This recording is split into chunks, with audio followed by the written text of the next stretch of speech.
Where you live, they might need to go somewhere a little better than what I'm doing. And there we are. That's those, and that's the shop bought jerry, nicely sprayed, so hopefully the writing won't actually come off those labels. So I'll get those covered up and we'll pop them away. So that's my lazy way, and they're perfect. We just grab the pot, we either just put them under some heat, water them, put them under some heat, get them warmed up, and you'll have more tomatoes than you'll ever get. And just pick the best ones, the ones that come up first and nice and strong. We'll use those. It's like I've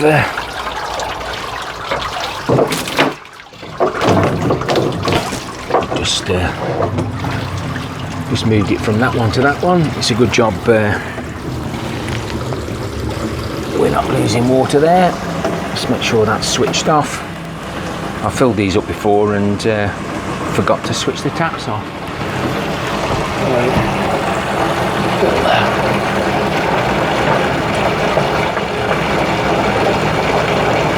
So that's two of the barrels filled from the water. We're full underneath and we're just praying for more rain, but we'll have plenty over the winter, no doubt. So for the ones that did see my storm video, we put these polycarbonate sheets on there to cover the gap when we extended the shed. Nothing's been fixed properly, but obviously the water's run down there, run down the back.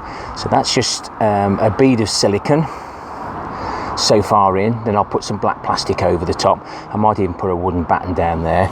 And then we had some water coming in, going under there and under the joist. Now the profile or the pitch isn't good enough, so the higher the pitch the better, but I think the water's been running along there, and with that heavy rain, and then it's gone back underneath and gone uphill and dropped down, because the polycarbonate sheets, there's a gap just enough for it to drop in.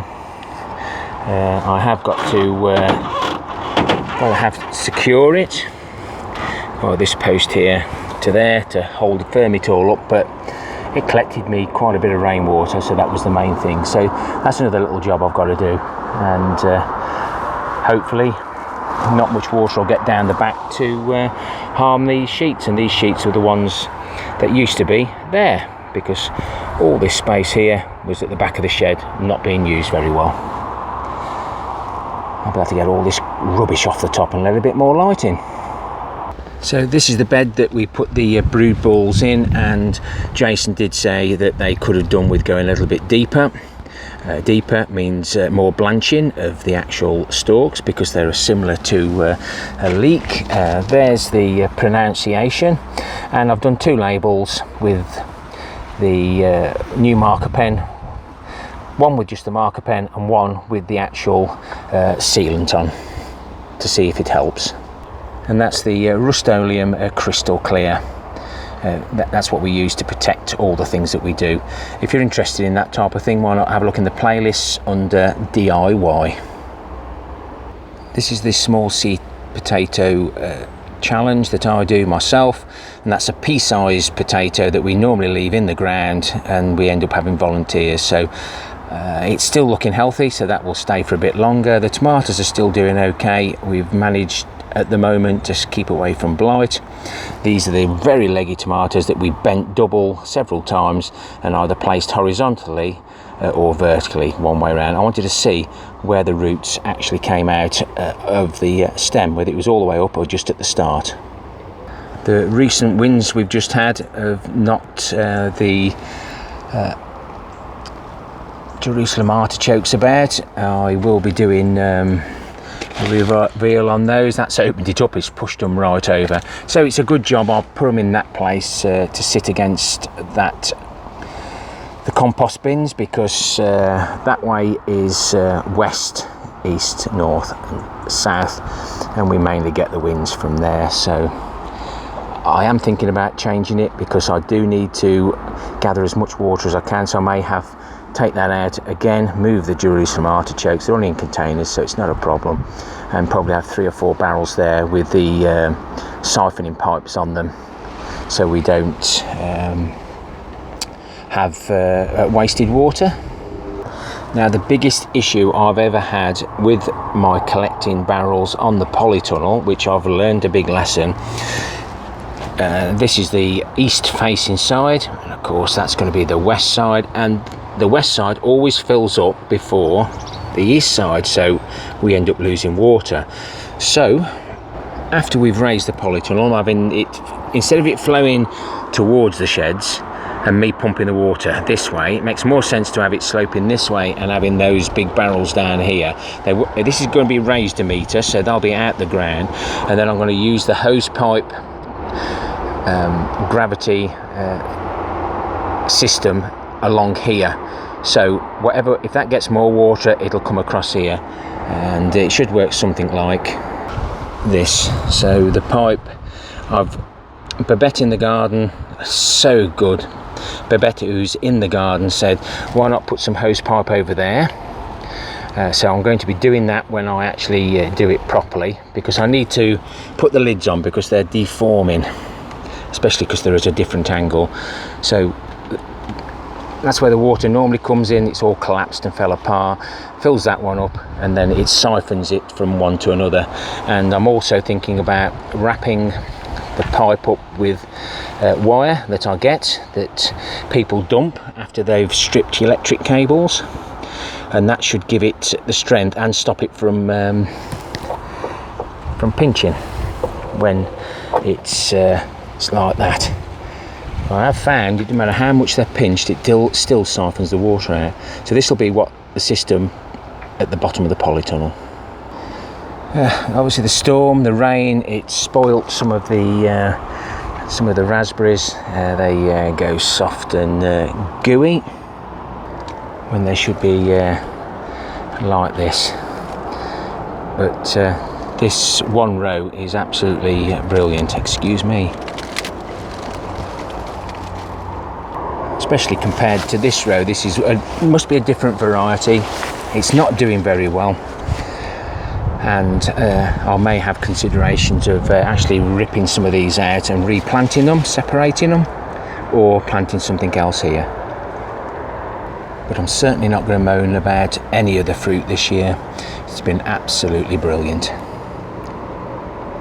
And if you haven't seen this, where I've used the recycled straps, didn't cost me nothing, I've fitted them all the way along, and look how the raspberries are holding themselves up.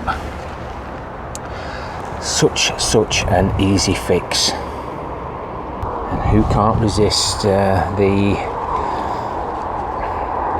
yellow raspberries? I don't bother looking at them just in case there's any grubs on them. In we go. Excuse me.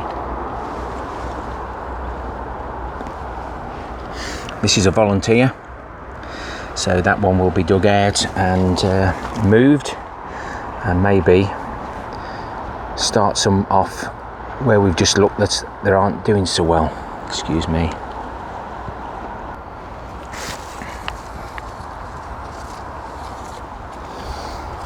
It's supposed to be a Cox's orange pippin, but I think they're a Braeburn. Please, please, everyone, do not buy cheap fruit trees from the cheap stores. You just do not know what you're going to get. So much better to actually dig one up from oh, we've got a windfall here, and that's going to be no good. We'll leave that where it is and end up with some fruits like this. I had one last year, and it's in a pot, but all the roots are out of it now, so I think this will be its final position, and if I prune it correctly, we should get some really nice cooking apples off that. Hello. Yes, the sunflowers have definitely took a bit of battering, but they've been supported well, and the bees are enjoying them, the birds are enjoying them.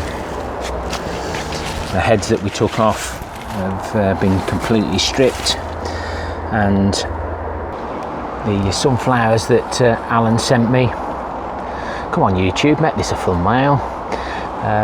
They're absolutely gorgeous, absolutely beautiful, and all three plants have grown nicely. You can see that one at the back there. So yeah, absolutely beautiful, and the winds are still blowing, as you can see, and we're due another storm halfway through the week. The sweet corn's growing. Oh my goodness. You call that a tassel? Oh dear. Never mind. We'll see what happens. They're not going to do anything because all the pollen's gone. It's either gone or it's been completely nibbled off. Never mind, lesson learned. Don't plant your sweet corn with your Swedes. We'll just have the Swedes instead. If you've liked the content of this video, then please consider subscribing. Hit that notifications bell so you don't miss any, or set it so that you can see particular things. I don't know how that works. Cheeky prince. Last of the peas I need to get for seed, and the pigeons seem to be leaving these alone because we're just putting the nets on the top. I'm not worried about the butterflies because we've been just putting a little bit of neem oil on, and that's keeping them away. Sprouts are forming nicely. Hope we get some before Christmas. And there's the purple sprouting, which did get a good battering.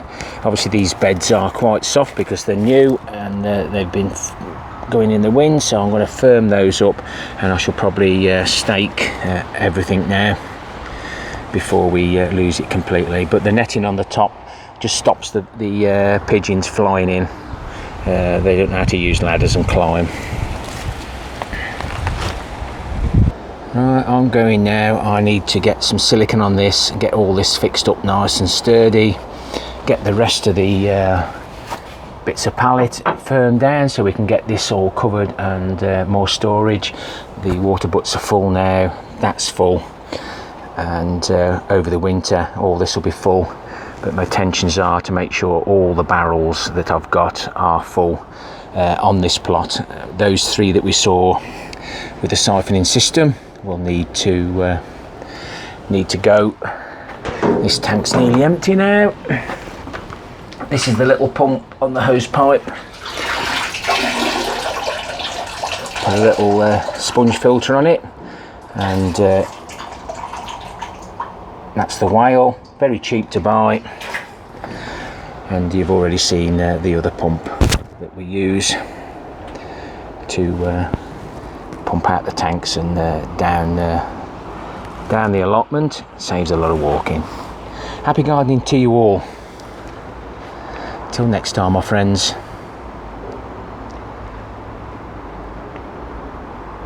Ta-ra for now.